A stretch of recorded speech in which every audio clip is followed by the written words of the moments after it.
everybody. Welcome to the Michael Cutler Hour. I am your host, Michael Cutler. It is Friday. It is May the 25th, 2018, and we are on the eve of another Memorial Day weekend. So to those members of the military, I salute you, your sacrifices, and particularly those of the fallen who gave their lives, paid the ultimate price so that we could enjoy our freedoms, enjoy the democracy, enjoy the incredible country that we are fortunate to live in, the United States of America.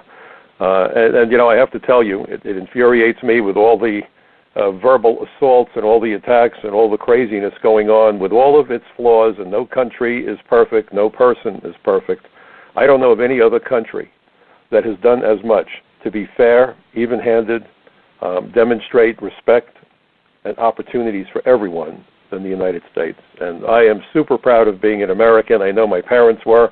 My mom was an immigrant who came here ahead of the Holocaust. My dad's parents came from Russia under the Tsar, and they all thanked their lucky stars to be able to come to the United States.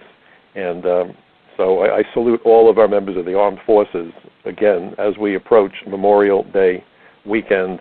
And we are going to talk, obviously, about immigration. Those of you who are familiar with me know that my issue, in point of fact, is immigration. And so the point of the matter is that while the open borders anarchists, as I've come to refer to them, would say that you're anti-immigrant if you want to enforce the immigration laws, in point of fact, those of us who believe in secure borders, not sealed borders, but secure borders, and those of you, like myself, who believe that we need to have effective and fair enforcement of our immigration laws, are not anti-immigrant, but we are simply pro-enforcement. Our adversaries, and let me make this clear, are not pro-immigrant, although that is how they are labeled in the media. If you oppose secure borders, if you oppose fair but effective enforcement of the immigration laws, laws that have nothing, I mean nothing to do with race, religion, or ethnicity, they are laws that were enacted by Congress in order to protect American lives, American jobs, and the well-being of our nation and its national security. If you oppose those goals, those issues, you're not pro-immigrant. You're an anarchist. You are an immigration anarchist, and it's time that we started to use honest and descriptive language. It is not a matter of political correctness. That's wrong. This is Orwellian. This is about language control to achieve thought control, and we have every right. Indeed, I would argue that we as Americans have a mandate to push back vigorously, peacefully but vigorously, against this fake narrative that is misleading so many well-intentioned Americans who somehow have been drinking the Kool-Aid. It's time that we serve the new beverage, the beverage of truth. And that's what this program is about, to provide the information, the perspectives, the facts that the mainstream media refuses to cover. It wasn't always like this. Journalists used to be held in high regard, and I know there are some folks that may disagree with me, but people like Walter Cronkite and Harry Reasoner and Edward R. Murrow and Huntley and Brinkley and all those others were purveyors of the truth. Now, yes, sometimes they got it wrong, and sometimes maybe they couldn't help but to permit their political orientation get in the middle of a story. We all come to issues with the prejudices that life gives us. If you've been sickened a half dozen times by eating a certain seafood, you probably will shy away from that seafood because of past experience. I really don't believe that they were willful the way the current crop of supposed journalists have become. The truth is the truth, and there's only one version of the truth. We can argue about interpretation of the facts, but let's at least start out with the real facts, not fake news, not alleged statements that have no bearing in reality, not misquotes, not this game of gotcha. I don't always agree. In fact, I often disagree with Newt Gingrich, but he was right during the presidential debate last go-around when he talked about the game of gotcha that the journalists perpetrate on the candidates for political office. Let's have an honest, open conversation, and let's do what we do as investigators, as federal agents. The facts steer the investigation. You get on board, and the facts take you to the ultimate final station, the conclusion of the investigation. You don't do an investigation with a preconceived notion. You go in with an open mind, and you look to gather all the facts and all the evidence you can, and then you start to make decisions and come to conclusions. but not until the facts have been assembled. And that's all that I ask of our journalists. But apparently today, that's too much to ask for. So my program is here to provide you with the alternative to the nonsense that's often paraded as facts when it's nothing more than fiction. And I want to let you know, those of you especially who are my regular listeners, how much I appreciate you joining me at the end of the week. Because this is such an important situation, this issue, immigration. And America right now is being challenged from so many directions. And unfortunately, it would appear that very few politicians from either party, this isn't a left-right issue, it would appear that the politicians from both parties are more beholden to their campaign contributors, a.k.a. their bribers, than they are to the law, to the Constitution, to their oaths of office, and to the promises that they made to their constituents when they were out on the campaign trail. We're seeing it with proposed immigration legislation. No effort is really being made to solve the immigration crisis. You know, a couple of weeks ago I spoke about a hearing in which Peter King focused on Iranian sleeper cells in the United States. So think about that. This is now almost 18 years after 9/11. Almost 18 years. It takes my breath away. We've had hearing after hearing after hearing where the issue of sleeper cells and sleeper agents has been raised. I've raised the issue of sleeper agents at a bunch of the hearings where I've testified, some as far back as 14, 15 years ago. And what do we have? More hearings, more dire warnings, and no action. We are doing nothing to address the issue of sleeper cells. If anything, so-called sanctuary cities have done tremendous harm by enabling bad guys to embed themselves in those communities, and guess who faces the consequences? We the people. Because if you can establish a sanctuary city, and if you can attract, because those cities aren't sanctuaries, I call them magnet cities, magnets for fugitives, for terrorists, for criminals, for gang members. If you attract that nature of vermin, and you know it's interesting, I use the term vermin, President Trump used the term animals to describe members of MS-13, and Nancy Pelosi took umbrage at that. Really? How do you describe violent individuals whose actions are on par with ISIS? I mean, this is the kind of lunacy that now passes for civil discourse. There is no civil discourse. And where's the media in all this? For the most part, missing in action. So, in fact, I'm working on an article that will focus on Ms. Pelosi and Chuck Schumer, who called out the president for describing terrorists, a.k.a. MS-13, because they are terrorists.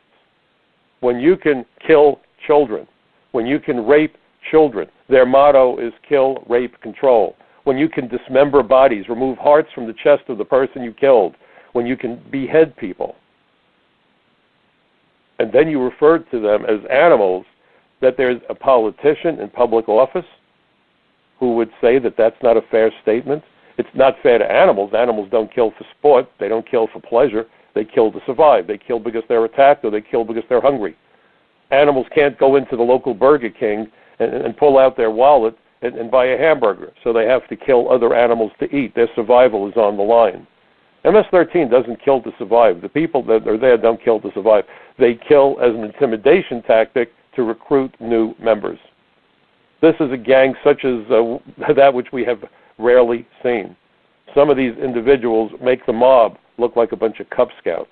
There is no code of ethics with MS-13 and other transnational gangs like them.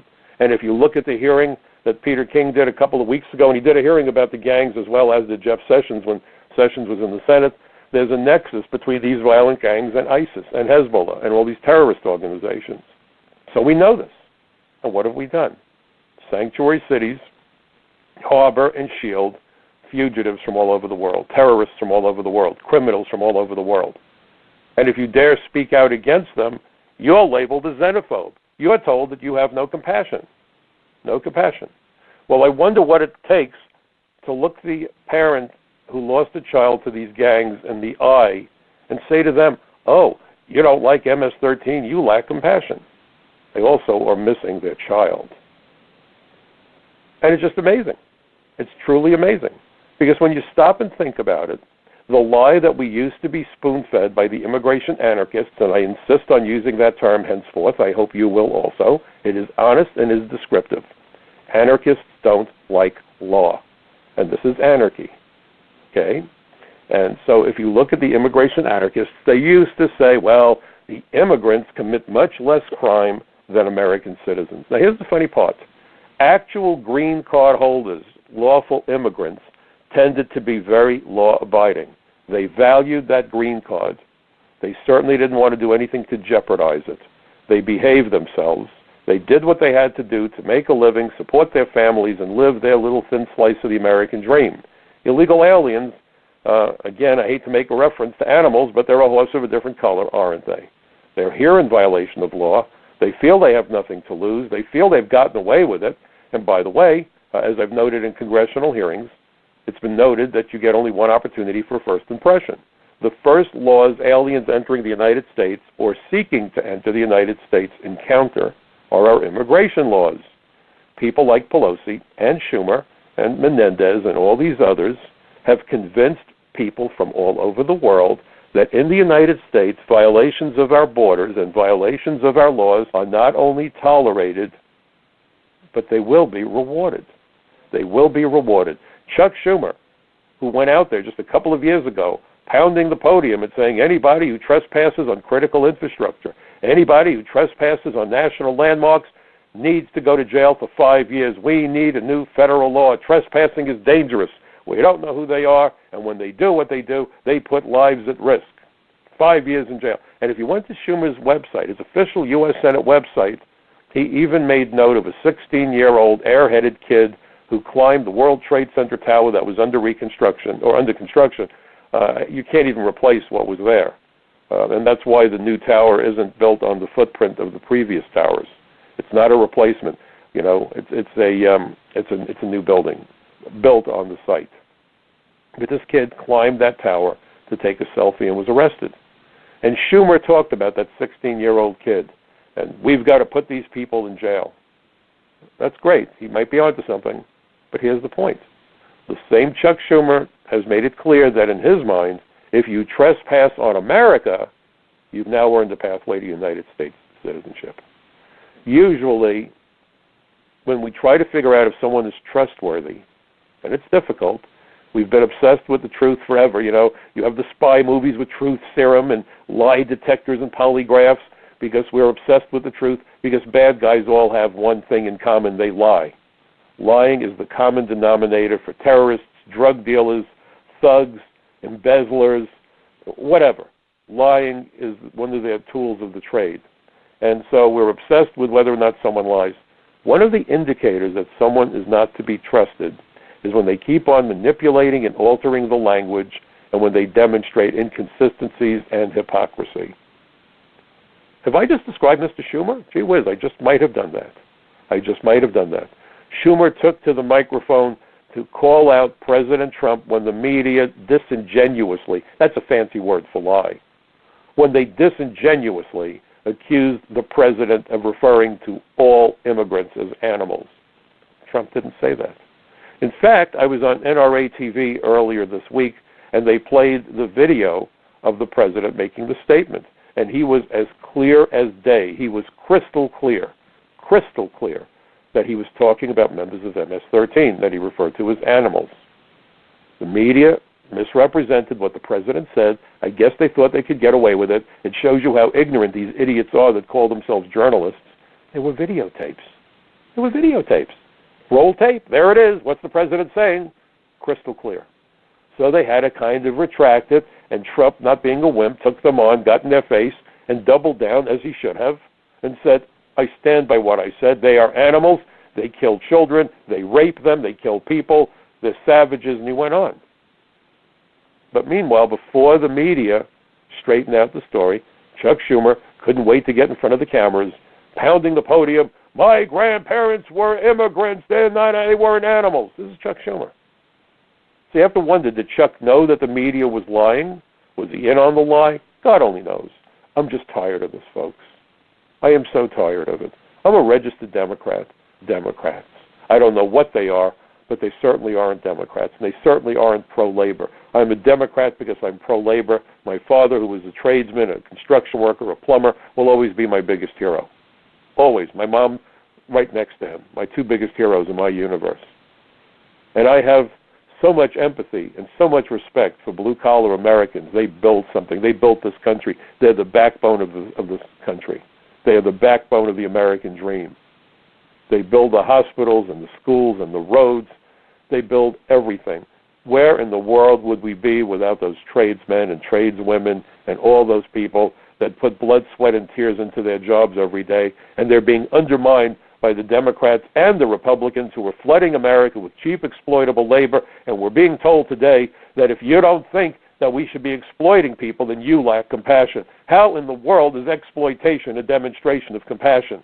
The reason someone intentionally hires illegal aliens is not out of compassion. It's an outrage to even think that that's the case.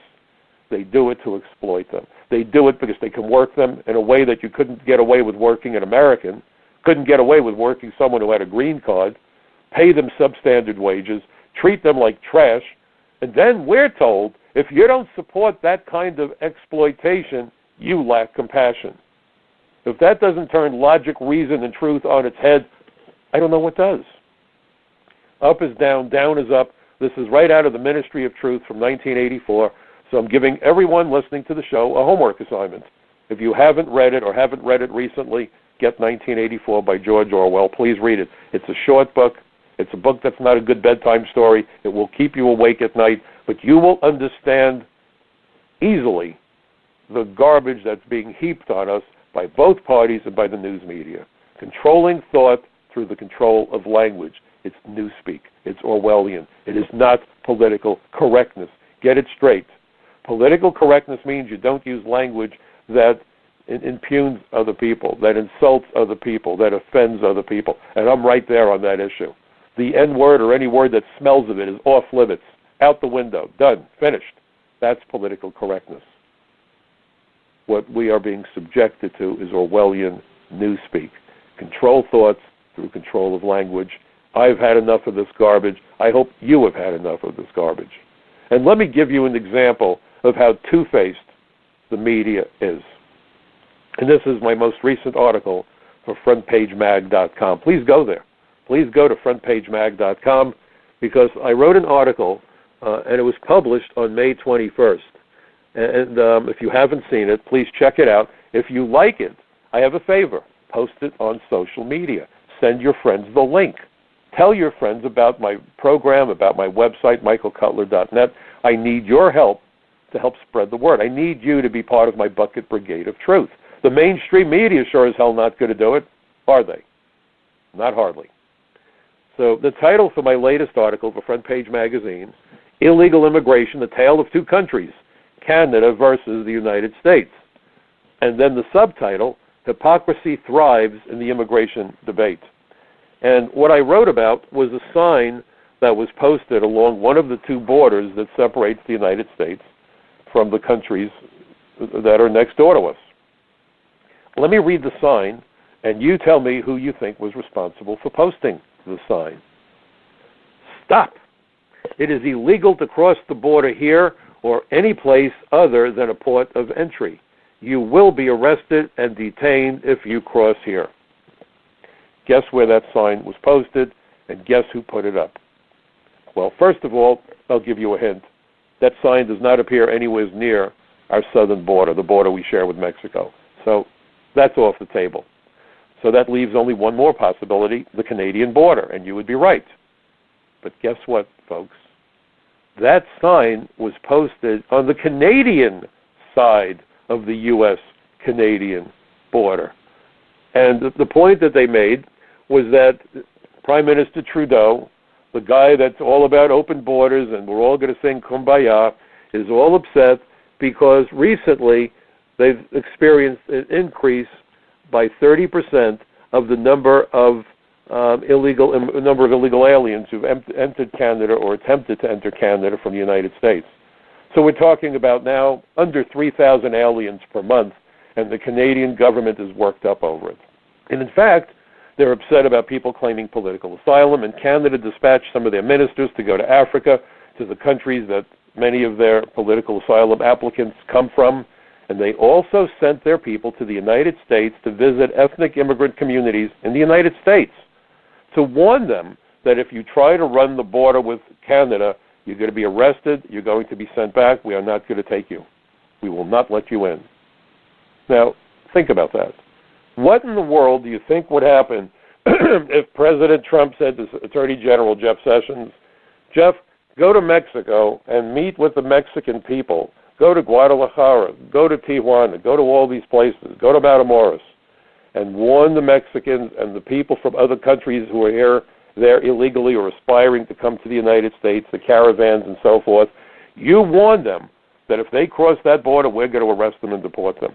Do you think the Canadian government would allow or welcome in Attorney General Sessions or any other representative of the United States government if that person was going there with the intentions of dissuading Mexicans from coming to the United States illegally?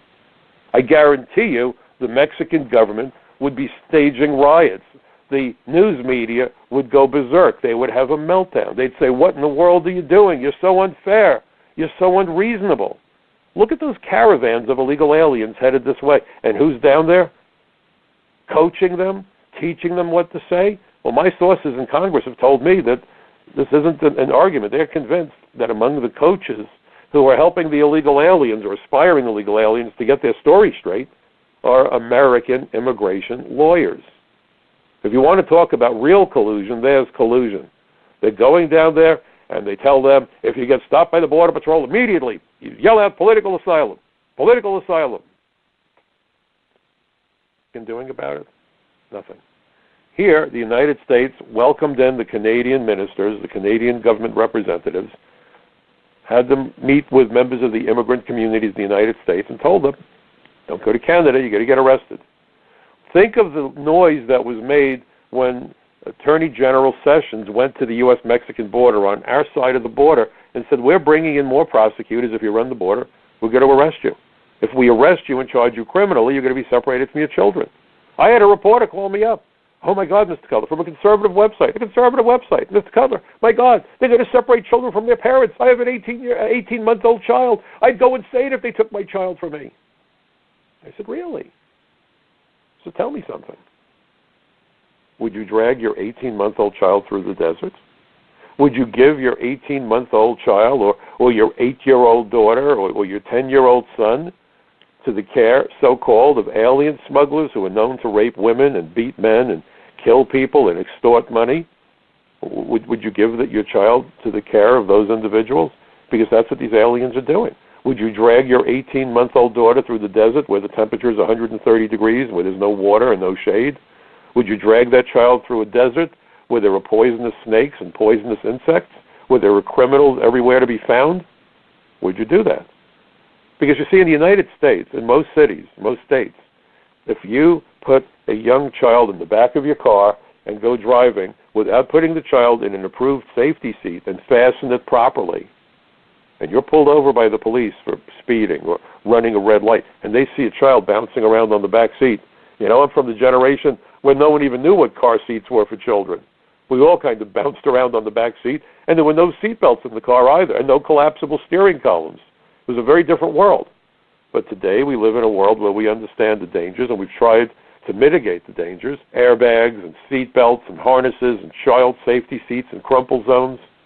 And so if you are reckless and drive a child without using a safety seat, God help you if you're drunk, they're going to put you in jail. You will go to jail. That child will be taken from you. Your car will be taken from you. Your license, your freedom will be taken from you. Your money, they're going to hammer you 8 ways from Sunday.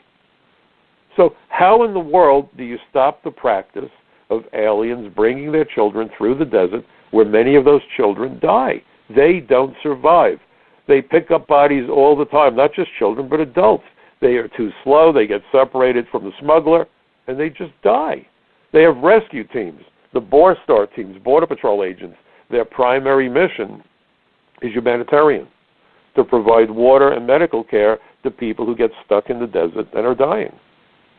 So how do you stop that practice? And I've said this for the longest time. I've written about it, and I know that members of the Trump administration who I've spoken to, especially as the administration was gearing up to take office, and I said, why in the world aren't we prosecuting people who intentionally put their children at risk by bringing them through that dangerous desert? And that's all that Sessions, or now Attorney General Sessions, is trying to do. Everyone's had a cow.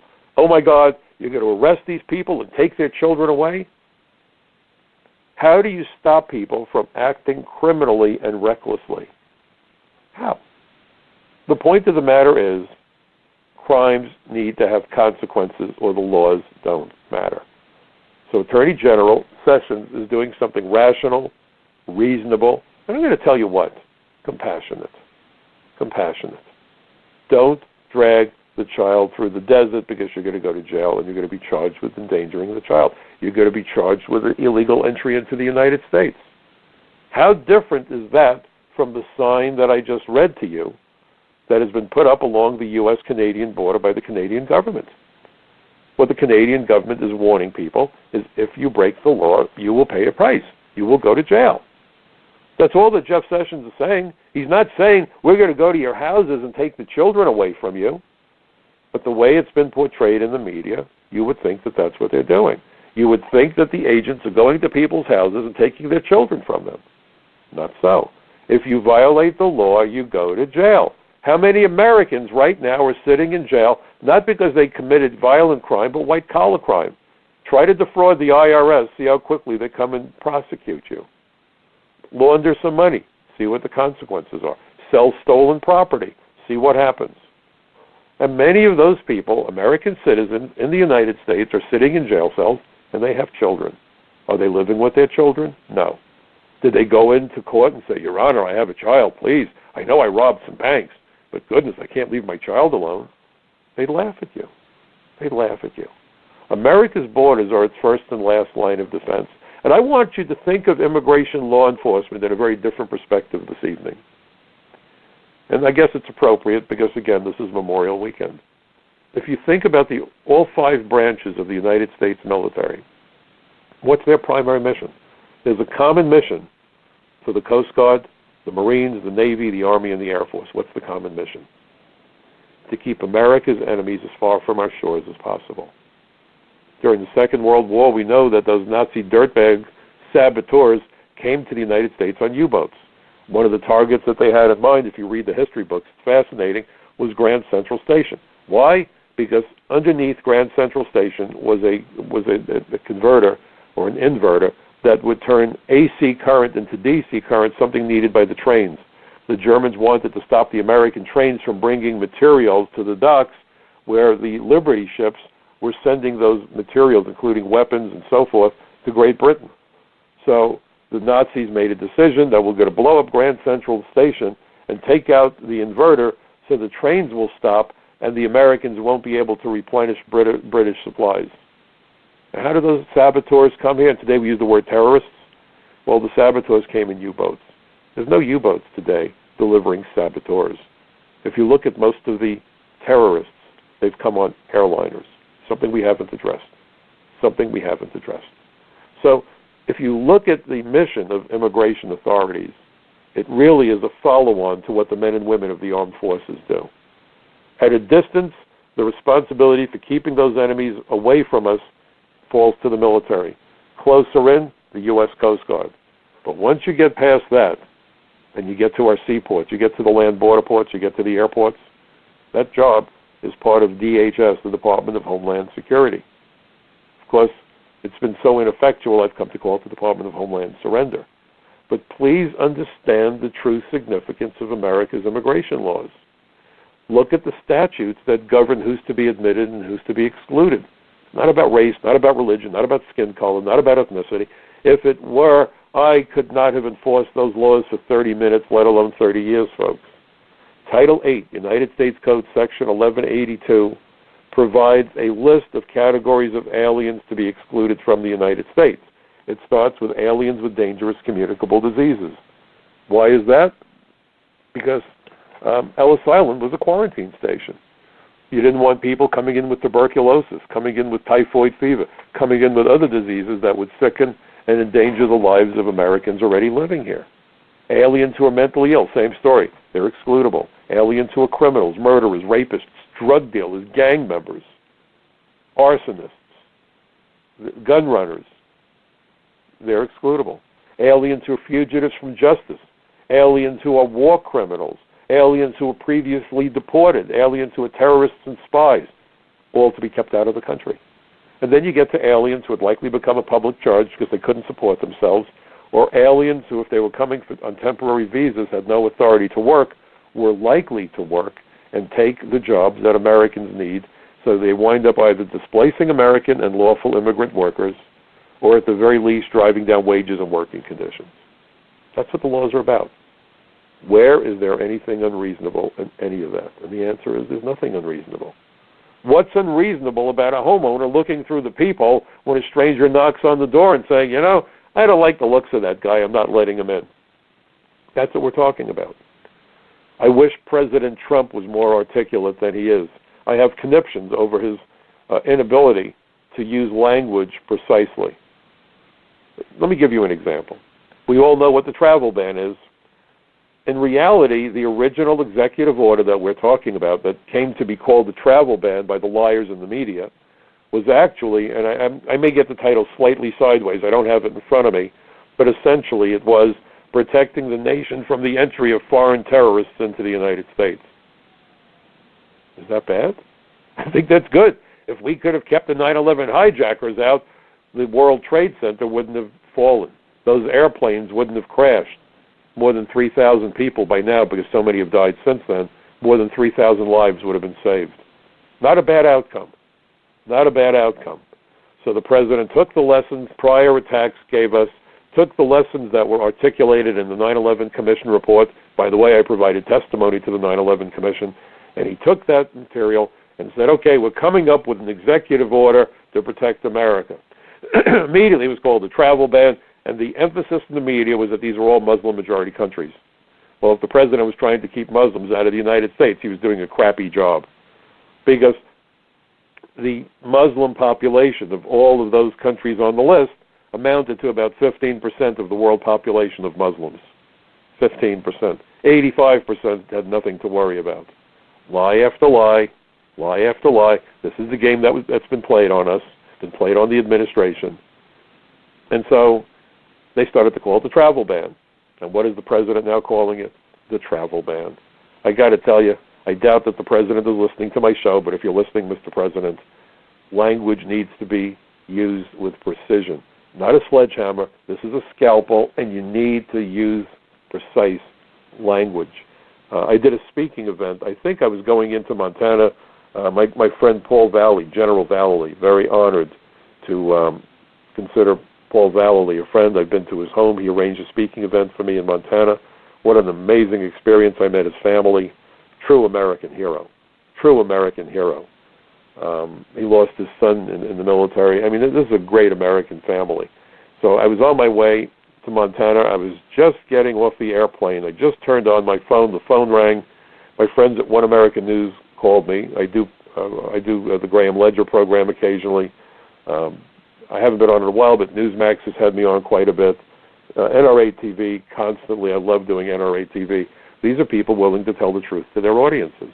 So One American News calls me up, and they said to me, Mike, how do we describe the president's orders on terrorists entering the United States? Everyone's calling it a travel ban, and we really don't like the words. I said, well, why don't you use the language of the actual executive order? It's very descriptive. It's very clear. They said, well, it is, because we're looking at it. But you know what? It's lengthy. My gosh. I mean, this is the problem with America today, folks. We have become a country of ADD. We have attention span of a goldfish. And so they said, well, it's too long. Can you boil it down to just a couple of words? I said, a couple of words. Preventing the entry of foreign terrorists into the United States, or protecting the nation from the entry of foreign terrorists is too long. Yeah, it's too long. Can you come up with just 2 or 3 words? And guess what I came up with? I called it an entry restriction. Entry restriction. How different is the imagery of entry restriction of a travel ban? Travel ban sounds draconian. No one's getting on any airplanes. No one's getting on any buses. We're ending travel right now. Travel just ended. Go home. Is that what the president did? No. Was that the purpose of his executive order? Absolutely not. So what was the purpose of President Trump's executive order? To restrict the entry of foreign nationals who have no inherent right to enter the United States. Let's remember that. Let's underscore the point. Under the law, we cannot ever, under any circumstances, prevent the entry of an American citizen. When an American shows up and knocks on the door and says, I want in, honey, I'm home. Come on in. We may hold you for another law enforcement agency. When I was an inspector at the airport, I held people who were wanted for murder and bank robbery and gun charges and all kinds of crazy stuff. But I could not turn them around. Aliens do not have to be admitted. Under the law, it's very clear. So this is an entry restriction. You do not have to allow a stranger into your house. Same idea. Of course, if the police or federal agents show up with a warrant, that's a whole other story, but that's not what we're talking about. If some guy bangs on your door and says, can you let me in? You look through the peephole, you say, boy, this guy looks scary. I'm not letting him in. Isn't that reasonable? That's all that we're talking about. But you see, reason and logic and fairness have nothing to do with the news reports today. The agenda is simple. Take down the borders, flood America with an endless supply of cheap, exploitable foreign labor. Flood America with an endless supply of foreign tourists. Flood America with an endless supply of foreign students. Think about that. We are educating Chinese engineers and computer programmers. China, Iran, and Russia are the countries that most frequently hack our computers. 24/7, every minute, every second, our computers are being hacked. Private computers, corporate computers, government computers, military computers, law enforcement computers, hacking away. Hack, hack, hack, hack, hack. And what are we doing? We're educating the Chinese hackers who are hacking our computers. We're educating Chinese engineers who are building the Chinese military, so when China rattles their sabers, the sabers were designed by the engineers that we train. And very often, they steal our secrets. Because foreign students who study in the United States are entitled to get optional practical training. And what does that mean? They can get a job working for a company in the United States, which all too frequently enables spies to steal us blind. And China's gotten very, very, very, very good at it. Most favored trade status. Yes, they are our allies. Sure thing. And if you believe that story, I've got a bridge to sell you. How in the world do you think North Korea got its missile and nuclear technology? You don't think China played a big role? China is its big brother. China is its big brother. So what we're doing now is leaving our borders wide open so that the schools get that unlimited supply of students. Chamber of Commerce is happy because it's all about more tourists who are going to buy more tickets to more ball games and shows and restaurants and buy trinkets and so forth. Oh, and let's not forget one other category besides the exploitable workers, and it's clients for immigration lawyers. And think of how many lawyers are in Congress, a number of whom practice immigration law. Do you think that they're upset that America has an endless supply of clients for themselves if they leave government and their friends who practice immigration law? This is a perpetual motion machine that is a conveyor belt. The immigration system, I hate to tell you this, folks, you keep hearing the system is broken, the system is broken. Don't you keep hearing that? The system is broken. We've got to fix the system. Now, of course, we can't arrest everybody, so let's legalize everybody. Does that end the crisis? Does that fix the problem? That's like saying we can eliminate all the crimes in America by declaring all of our criminal laws null and void. Then no matter what you do, you're not violating the law, and now you can claim you live in a crime-free country. How wonderful. How close are our cities getting to that point? In New York, they're saying, well, generally people of color go to jail for smoking pot in the street, so the mayor has ordered that the police not put people in jail if they smoke pot. Mr. Mayor, I doubt you're listening, but if you're listening, just make sure the laws are equally enforced. No one, and by the way, I don't know that that's the case. That's the claim that's being made, that people of color are more likely to go to jail for smoking a joint than people who are white. If that's the case, it's wrong. I agree. Shouldn't be that way. So let's make certain that that sort of nonsense doesn't happen. And if you smoke pot in public, go to jail. And I'll tell you why I believe that and why I'm upset about legalizing drugs. America is facing a drug crisis. We've never had more people die of drug overdoses than right now. Now, I certainly agree that not everyone who smokes pot is going to, quote-unquote, graduate to heroin and opiates. But I can tell you as an agent, and I spent nearly 15 years of my career with the Drug Task Force, a 4-year stint. I was the first INS agent assigned to the Unified Intelligence Division of the Drug Enforcement Administration. Then I spent 10 years with the Organized Crime Drug Enforcement Task Force. Most of our informants were involved with narcotics. That's why they were helpful to us. Just about everybody that I ever interviewed who had become hooked on hard drugs, cocaine, crack, heroin, meth, just about all of them started with marijuana. Okay? If you're trying to get the crisis under control, why would you legalize marijuana at this time? Seriously. Why? This certainly isn't going to help anybody. So we see all this anarchy that's going on. And meanwhile, what's the net effect? We have no idea who's in the country. We're warned about sleeper cells and sleeper agents. Hezbollah, Hamas, the Quds forces, all sponsored by Iran. There's over 200,000 of them believed around the world, all well-trained, well-equipped, and just about all of them, according to testimony at this hearing this past month in April, on the sleeper cells, all of these players apparently saw combat in Syria. So these are battle-hardened soldiers, and many of them are in Latin America.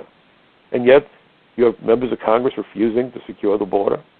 You have Menendez screaming about how it's a wall of hate and it would interfere with commerce. Menendez, if they put up a wall, it won't block the ports of entry. It will just funnel all of the commerce through the ports of entry so it can be inspected. This is as stupid as it gets.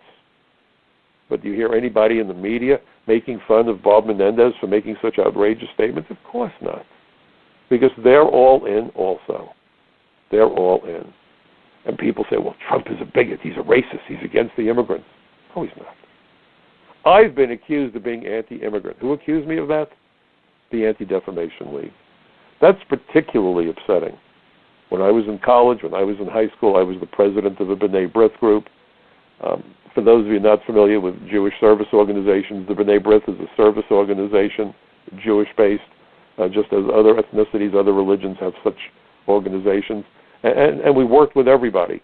We did quite a bit for St. Jude's Hospital, built by the great Danny Thomas. Amazing. We would go out there and collect money for that. So we did all sorts of stuff. And we also, of course, honored the traditions of the Jewish faith. We're all Jewish people, and we did that the way that Christians do, the two great religions that do this sort of thing. So anyway, the Anti-Defamation League is a wing of the B'nai B'rith. And because I have spoken at events where I have called for secure borders and an immigration system that has integrity, I was labeled by the Anti-Defamation League as being anti-immigrant. It's infuriating. It's painful. I'm giving thought to talking to an attorney, to be honest, because this isn't the way that we have conversations in America. This is about intimidation, something that the other side calls lawfare instead of warfare. We'll charge at you with our lawyers if we don't like what you're doing. How in the world do you have discourse and discussion when everyone has become so litigious that the solution to anyone saying something you don't like is we're going to get the lawyers after you? How is it anti-immigrant to say we need to be careful that we don't let terrorists and criminals into the United States, or we don't let gang members into the United States? That when we find out that these people are involved in those nefarious activities, we need to get rid of them. And by the way, I know you've heard the arguments. We shouldn't be deporting the aliens who don't have criminal histories. But most of those aliens with no criminal histories are working. And that means they're taking the jobs Americans and lawful immigrants desperately need to have. Why wouldn't we want to deport those people? Of course, we should prioritize those who pose the most serious threat first. But why would you give a pass to people who are taking the jobs that Americans want? And I'm working on a story about that will blow your mind. Because believe it or not, we have a situation where State Department has apparently facilitated the entry of foreign workers who have displaced American workers on a wholesale level. And the attention was drawn to that by a wonderful report that was done by a producer at CBS. She's now involved with 60 Minutes. I had a pretty good conversation with her a couple of weeks ago. Amazing story. So I'm working on an article for Front Page Magazine about how that is all happening. You see, if you look at what's happening in America today, the middle class and it's the working poor that are being hammered into oblivion. There is an oligarchy in America, and it's not the Russian oligarchy, it's the American oligarchy. And its mission, if you will, is to destroy the wage structure and enrich their bank accounts even more. You know, I was just speaking to someone a little while ago, and I said, you know, when someone goes into a food store, a grocery store, and steals a quart of milk and a loaf of bread, you empathize with that person. If I was a police officer and saw that happen, I'd have to buy that person a bag of groceries because he or she is desperate. You have to be desperate to go into a food store to steal bread, eggs, milk, whatever. That's a person who needs serious help. But the people that are behind the destruction of the middle class, the people who are demanding open borders at a time when it threatens national security and public safety, these aren't poor people. These aren't middle-class people. These aren't rich people. These are fabulously wealthy beyond the dreams of avarice wealthy. And they're doing it. They're doing it. You know, 6 mansions isn't enough. We need a 7th. And the 737, it's kind of old. I could go for a 787 perhaps, you see. That's how wealthy they are. This is illness. This is pathological. We all are here for a short visit. We are. And as you get older, you become more appreciative, and the clock ticks a little bit more loudly in the background, reminding us that our days are numbered, reminding us that it's important to do good deeds and to be fair, to be compassionate, but not the oligarchs of America.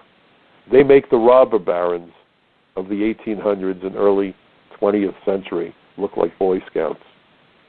These individuals are hell-bent on remolding the world in their image, and it's coming at us from both sides of the aisle. The Koch brothers are funding the dreamers the same way George Soros is. Think about that.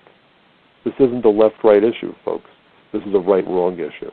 This is about flooding America with enough foreign labor that the wage structure will crumble. What's the point? How many houses can you live in? How many airplanes can you fly in? How many suits can you wear? How much food can you shovel down your throat? This is a pathology. It's a pathology, and we the people have allowed our government to stop representing us. That's our fault. That's on us. That's on us for not doing our homework, for not standing up to these thugs. That's our fault. And I'll tell you, I don't believe that you can be a good parent if you're not involved in politics. I know politics stinks. It's filthy. It's disgusting. I had people approach me a while back about running for Congress. I got angry with myself because I actually entertained that notion for a couple of days. I want nothing to do with it. I want nothing to do with it. But we do need to push back. We do need to let those people in those elected positions understand that, number one, we're not nearly as stupid as they hope that we are, and that, number two, we're not going to put up with their garbage anymore. We need to get involved in the primaries. We need to speak out. We need to work with our neighbors. We need to reclaim our government, because this is not working. Both sides of the aisle have sold us out. Democrats and Republicans, they're in on this together. If you want to talk about collusion, I would argue that where immigration and border issues are concerned, you have collusion. The collusion between the Democrats and the Republicans. They both want the same thing, and the fights they claim they're having are nothing more than a charade. It reminds me of what I used to watch when I was a kid and watch the wrestlers. And those of you old enough to remember Buddy Rogers and Haystacks Calhoun and Antonina Rocca and all those others, it was an act. You thought that they were killing each other. They'd spritz ketchup on each other. It looked like they were bleeding. And I can assure you that when the match was over, they went out, had dinner, and laughed about what they had done when they were in the ring. Big joke. Well, that was entertainment. That was entertainment. What these politicians are doing to America and Americans is not entertainment. It's a dangerous game. It's undermining our national security. It's undermining our public safety. It costs innocent people their lives day in and day out. And it increases the risk on a daily basis of the next devastating terrorist attack.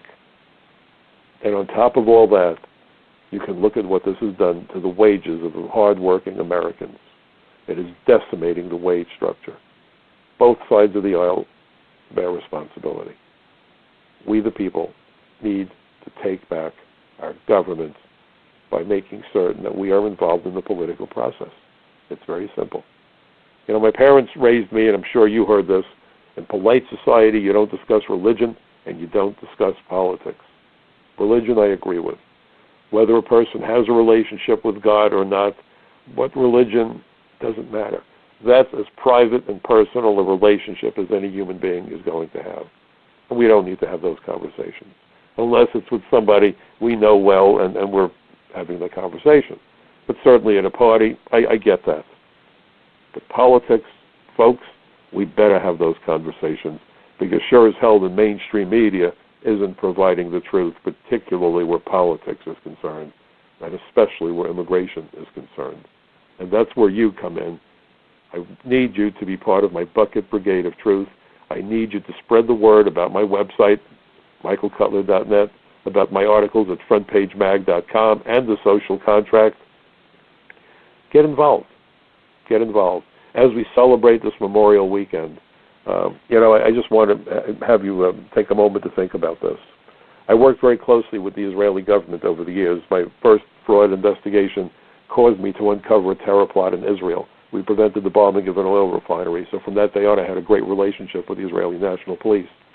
One day over dinner, one of the police generals who was here in New York said to me, Mike, as an Israeli, I love America. We think of the Americans as our big brother. But he said, why is it on Memorial Day America has barbecues and linen sales? In Israel, we have an equivalent day, and on our Memorial Day, everything stops for a minute. People get out of their cars, they turn off their radios, they turn off the engines, and they bow their heads in prayer and remembrance for those who gave their lives to protect our country. And I will tell you, ever since I had that conversation, I think about it every time Memorial Day comes up. So here's my idea. How about if we see in Memorial Day an opportunity to exercise our First Amendment, freedom of speech, get our voices heard, get the facts out there, engage our neighbors in those important conversations so that we make the government truly accountable. As Lincoln said, government of the people, by the people, for the people. That's a job that all Americans must do. Remember, folks, democracy is not a spectator sport. Again, I thank you for joining me this evening. I hope you'll be joining me again next weekend. But this weekend, have a great time. But please don't lose sight of why we have Memorial Day weekend. That weekend is a special weekend, and it's been set aside to remember those who made the ultimate sacrifice on behalf of America and Americans. Good night, everybody. See you next week.